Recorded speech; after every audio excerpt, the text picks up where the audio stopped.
Hello दोस्तों, आज की इस वीडियो में आपको एक कहानी सुनाने वाला हूँ। इस कहानी का नाम है आखिरी बस और अधूरा सपना।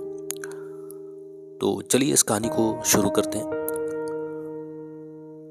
रात के करीब 9 बज रहे थे। शहर की आखिरी बस स्टैंड पर खड़ी थी। हल्की हल्की ठंडी हवा चल रही थी और बस स्टैंड लगभग खाली हो चुका था। उसी कोने में एक लड़का बैठा था जिसका नाम था विकास। विकास के हाथ में एक पुराना बैग था जिसमें कुछ कपड़े और कुछ किताबें थी। आंखों में थकान थी, लेकिन अंदर कहीं एक उम्मीद अभी भी जिंदा थी। विकास एक छोटे से गांव से शहर आया था, बड़े सपनों के साथ। उसका सपना था एक दिन बड़ा अधिकारी बनना, लेकिन शहर की सच्चाई उसके सपनों से कहीं ज्यादा कठोर थी।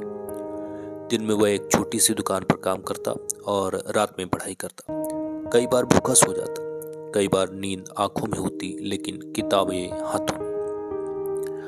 3 साल तक उसने लगातार मेहनत की, परीक्षा दी। पहली बार फेल, दूसरी बार फेल, फिर असफल।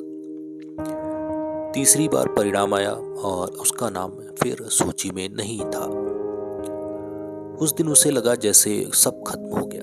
उसने अपने बैग में किताबें रखी और फैसला किया, अब वापस गांव चला जाऊंगा। शायद ये सपना मेरे लिए नहीं बना। बस स्टैंड पर बैठा वह आखिरी बस का इंतजार कर रहा था। तभी उसकी नजर सामने बैठे एक बुजुर्ग पर पड़ी। सफेद बाल, साधारण कपड़े, लेकिन चेहरे पर अजीब सी शांति। बुजुर्ग ने पूछा, बेटा इतने उदास क्यों? विकास पहले चुप रहा, फिर जैसे दिल का बोझ उतरने लगा उसने अपनी पूरी कहानी बता दी। अंत में बोला, शायद मेहनत मेरे बस की बात नहीं, शायद किस्मत साथ नहीं दे रही।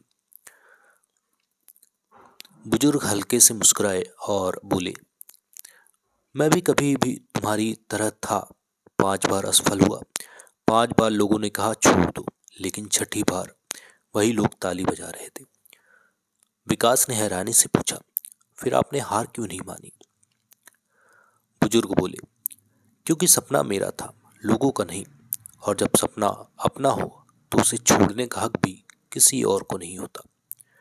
इतना कहकर बस आ गई।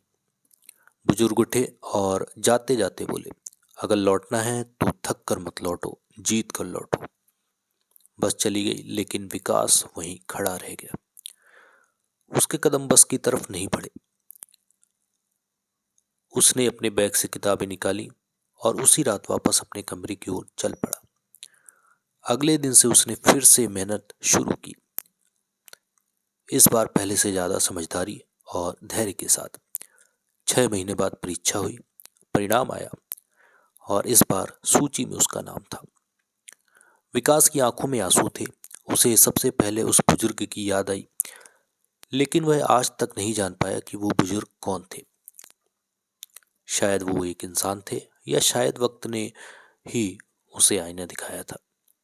कुछ साल बाद जब विकास एक अधिकारी बनकर अपने गांव लौटा तो बस स्टैंड पर खड़े होकर उसने वही शब्द दोहराए, अगर लौटना है तो थक कर मत लौटो, जीत कर लौटो। इस कहानी से हमें ये सीख मिलती है कि सपने उन लोगों के पूरे होते हैं जो असफलता को आखिरी सच नहीं मानते। हार सिर्फ एक पड़ाव है, मंजिल नहीं।